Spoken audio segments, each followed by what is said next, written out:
श्री स्वामी समर्थ. नमस्कार, मी नंदिनी माझ्या यूट्यूब चॅनलवर तुमचं खूप मनापासून स्वागत करत आहे. तुमच्या मनातील सर्व चांगल्या इच्छा स्वामी महाराज पूर्ण करो ही स्वामींच्या चरणी प्रार्थना करते आणि आजच्या या नवीन व्हिडिओला सुरुवात करते. तर पहा, आज दिनांक आहे 24 जुलै आणि वार आहे बुधवार आणि या दिवशी आलेली आहे संकष्टी चतुर्थी. तर पहा, चतुर्थी ही तिथी गणपती बाप्पांना समर्पित आहे.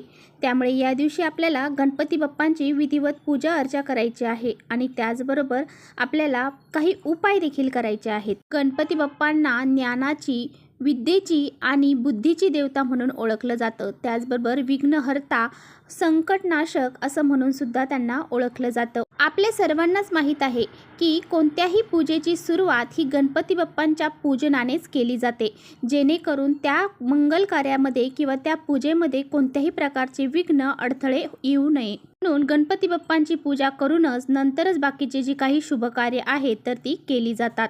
पहा, गणपती बाप्पांची विधिवत आपल्याला आजच्या दिवशी पूजा करायची आहे. त्याचबरोबर त्यांना आवडणाऱ्या वस्तू त्यांना आपल्याला अर्पण करायच्या आहेत. लाल जास्वंदाचं फूल असेल, दुर्वा असतील, त्याचबरोबर गुळ खोबऱ्याचा नैवेद्य त्यांना दाखवायचा आहे आणि विधिवत त्यांची पंचोपचार पूजा करायची आहे. त्याचबरोबर आपल्याला या दिवशी घरामध्ये काही प्रभावी उपाय करायचे आहेत. हे उपाय जर आपण घरामध्ये केले तर गणपती बाप्पांचे कृपा आशीर्वाद आपल्यावरती राहतील आणि आपल्या जीवनामधील जे सर्व संकट, विघ्न, अडचणी आहेत त्या दूर होऊन जातील आणि आपल्या कठीणातील कठीण इच्छा देखील पूर्ण होतील. तर आपल्याला संध्याकाळी कापूरसोबत अशी ही एक वस्तू जाळायची आहे. ही वस्तू जर आपण कापूरसोबत जाळली तर आपल्या कठीण इच्छा पूर्ण होतील. अडचणी, संकट, विघ्न, करणीबाधा नष्ट होऊन जाईल आणि 7 पिढ्यांचं दारिद्र्य आपलं नष्ट होईल.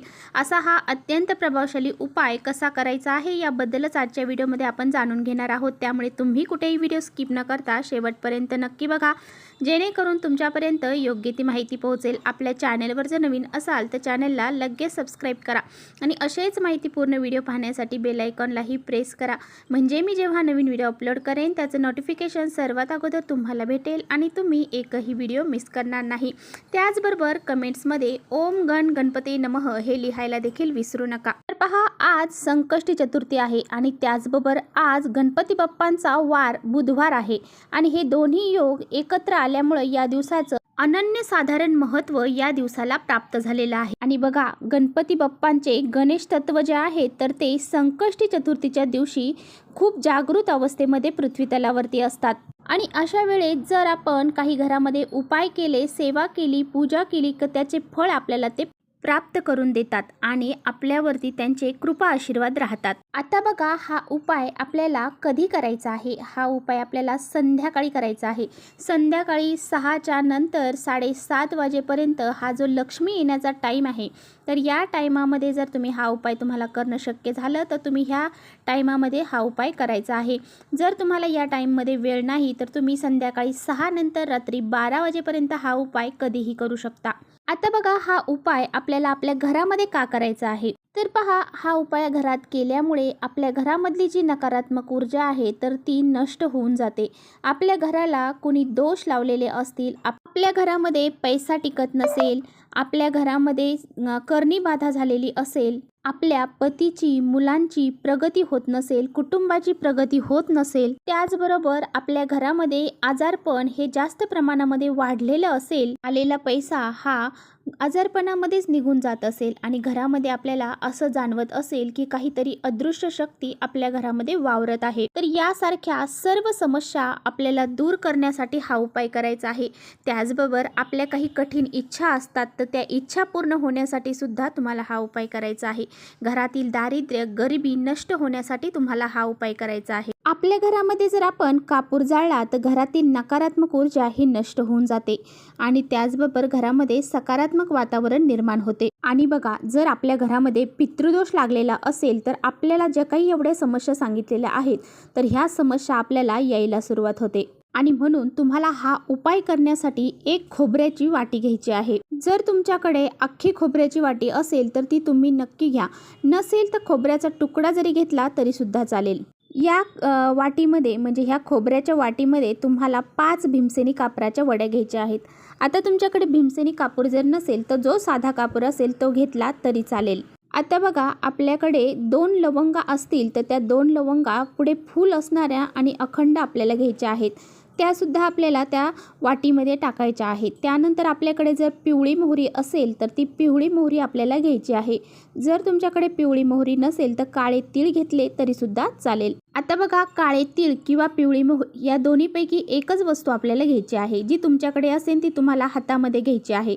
आपल्या घरामध्ये लहान मुलं असतील तर त्या लहान मुलांवरून ही जी पिवळी मोहरी आहे किंवा जे काळे तीळ आहेत तर ते तुम्हाला 7 वेळा उतरवायचे आहेत. तर पहा, उतरवत असताना डोक्यापासून तर खाली पायापर्यंत तुम्हाला उतरवायचं आहे 7 वेळा आणि ते बी पूर्व पश्चिम दिशा करूनच उतरवायचं आहे. घरामध्ये एखादी आजारी व्यक्ती आहे, सतत आजारी पडत आहे, मग त्या व्यक्तीवरून सुद्धा तुम्हाला ह्या वस्तू ज्या आहेत तर त्या उतरवून घ्यायच्या आहेत. आणि त्याचबरोबर घरामध्ये एखादी अशी व्यक्ती आहे की ती खूप कष्ट मेहनत करायला जाते, परंतु तिच्या कष्ट मेहनतीला काहीही फळ प्राप्त होत नाही किंवा त्याला यश प्राप्त होत नाही, सारख्या तिच्या जीवनामध्ये अडीअडचणी निर्माण होत आहेत. तर अशा व्यक्तीवरून सुद्धा तुम्हाला ह्या वस्तू जी आहे तर ती 7 वेळा उतरवून घ्यायची आहे. यानंतर हे जे काळे तीळ असतील किंवा जी पिवळी मोहरी असेल तर ती तुम्हाला त्या खोबऱ्याच्या वाटीवरती टाकायची आहे. त्यानंतर एक प्लेट घ्यायची आहे. त्या प्लेटमध्ये ही खोबऱ्याची वाटी ठेवायची आहे आणि ह्या वस्तू आपल्या देवघरासमोर बसून आसन टाकून बसायचं आहे आणि मग प्रज्वलित करायचं आहे.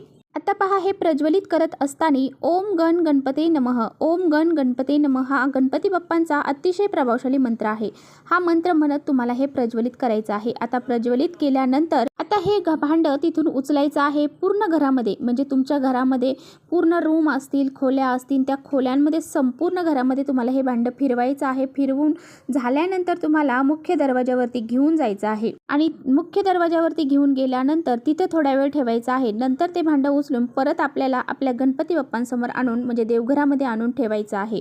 त्यानंतर त्यामधल्या वस्तू जेव्हा शांत होतील, आता हे भांड जोपर्यंत शांत होत नाही तोपर्यंत तुम्हाला ओम गण गणपते नमः या मंत्राचा जप करायचा आहे. ते शांत झाल्यानंतर त्यामध्ये थोडीफार जी राख असेल तर ती राख तुम्हाला प्रत्येकाच्या कपाळाला थोडी थोडी लावायची आहे. त्यानंतर जी खोबऱ्याची वाटी आहे तर ती तुम्हाला घेऊन घराच्या बाहेर जायची आहे. आता घराच्या बाहेर तुम्ही एखाद्या मोठ्या झाडाखाली टाकू शकता किंवा मग तुम्ही डायरेक्ट डस्टबिनमध्ये जरी ती वाटी टाकली तरी सुद्धा चालेल. कारण या खोबऱ्याच्या वाटीमध्ये घरातली जी नकारात्मकता असते तर ती आलेली असते आणि ती नारळ जो असतो तर ती घरातील नकारात्मकता शोषून घेण्याचं काम करते. अशा प्रकारे हा अगदी साधा आणि सोपा उपाय तुम्हाला घरामध्ये करायचा. जर तुम्हाला सुतक असेल तर तुम्हाला हा उपाय करता येणार नाही.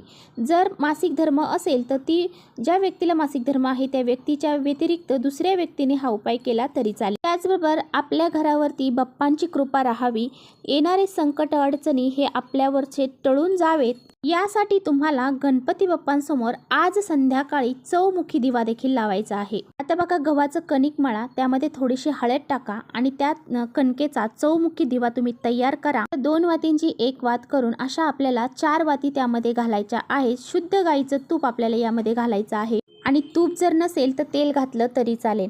तर पहा, हा जो दिवा आहे तर तो आपल्याला एका प्लेटमध्ये हळदी कुंकवाने स्वास्तिक काढायचा आहे आणि त्या स्वास्तिकवरती हा दिवा तुम्हाला लावायचा आहे. जेव्हा आपण असा हा चौमुखी दिवा गणपती बाप्पांसमोर चतुर्थीच्या दिवशी लावतो त्यावेळेस आपल्या घरावर येणारं 4ही बाजूंचं संकट जे आहे तर ते टळून जातं. कधीही आपल्या कुटुंबावरती वाईट संकट हे येत नाही. संकट जरी आली तर त्या संकटामध्ये निवारण्यासाठी गणपती बाप्पा आपल्याला साथ देतात आणि आपल्या जीवनामध्ये सुख, शांती, समृद्धी ही निर्माण होते. व्यक्ती अगदी मनोभावे गणपती बाप्पांची श्रद्धेने आणि भक्तीने पूजा अर्चा करतो आणि त्या असे काही उपाय करतो तर त्या व्यक्तीच्या जीवनामध्ये गणपती बाप्पा कधीही विघ्न हे येऊ देत नाही. आता पहा, जर तुमच्या घरामध्ये सतत आर्थिक अडचणी येत आहे, पैशांची कमतरता तुम्हाला भासत आहे, आलेला पैसा हा तुमच्या घरामध्ये टिकत नसेल, तुम्ही खूप कष्ट आणि मेहनत करत आहात परंतु तुमच्या कष्टाला, मेहनतीला नशिबाची साथ मिळत नसेल, तर तुम्हाला गणपती बाप्पांसमोर एक नारळ ठेवून त्यावरती 11 रुपये ठेवून गणपती बाप्पांच्या चरणी अर्पण करायचं आहे आणि दोन्ही हात जोडून श्रद्धेने, भावनेने तुम्हाला गणपती बाप्पांना प्रार्थना करायची आहे. माझ्या जीवनातील जे काही संकट अडचणी आहेत, पैशाच्या अडचणी आहेत, त्या सर्व दूर होऊ दे, माझ्या जीवनात खूप सारी प्रगती होऊ दे, अशी प्रार्थना करून तुम्हाला गणपती बाप्पांना हे जे नारळ आहे तर ते अर्पण करून यायचं आहे. तसेच तुमच्या मनामध्ये एखादी खूप भरपूर दिवसापासून एखादी इच्छा आहे, नोकरी प्राप्तीबद्दल असेल, धनप्राप्तीबद्दल असेल किंवा अजून कशाबद्दल तुमची काही इच्छा आहे आणि ती पूर्ण करण्यासाठी तुम्ही खूप प्रयत्न करत आहात पण ती इच्छा पूर्ण होत नाही, तर तुम्हाला हातामध्ये 21 अखंड तांदूळ घ्यायचे आहेत, ते लाल पिवळे करायचे आहे। मग तुम्हाला हे तांदूळ हातामध्ये घेऊन एक एक तांदूळ तुम्हाला हातात घेऊन ओम गण गणपते नमः या मंत्राचा जप करत एक एक तांदूळ तुम्हाला गणपती बाप्पांना अर्पण करायचा आहे। प्रत्येक वेळेस तुम्हाला तुमची इच्छा देखील व्यक्त करायची आहे आणि असं केल्याने पहा तुमच्या इच्छा आहे नक्की पूर्ण होतील। अर्पण केलेले तांदूळ हे दुसऱ्या दिवशी तुम्हाला एका पुडीमध्ये बांधून स्वतःजवळ ठेवायचे आहेत आणि कुठेही तुम्ही महत्त्वाच्या कामासाठी जात असाल तेव्हा तुम्हाला ते तांदूळ स्वतःजवळ घेऊन जायचे आहेत। तर यामुळे तुम्हाला प्रत्येक क्षेत्रामध्ये यश प्राप्त होईल, तुमची संपूर्ण इच्छा जी आहे तर ती पूर्ण होईल। तर चला इथेच थांबवते। माझा व्हिडिओ आवडला असेल तर नक्की लाईक करा, चॅनलवर नवीन असाल तर चॅनलला सबस्क्राईब करा। परत भेटूया अशाच छानशा व्हिडिओसोबत, तोपर्यंत श्री स्वामी समर्थ।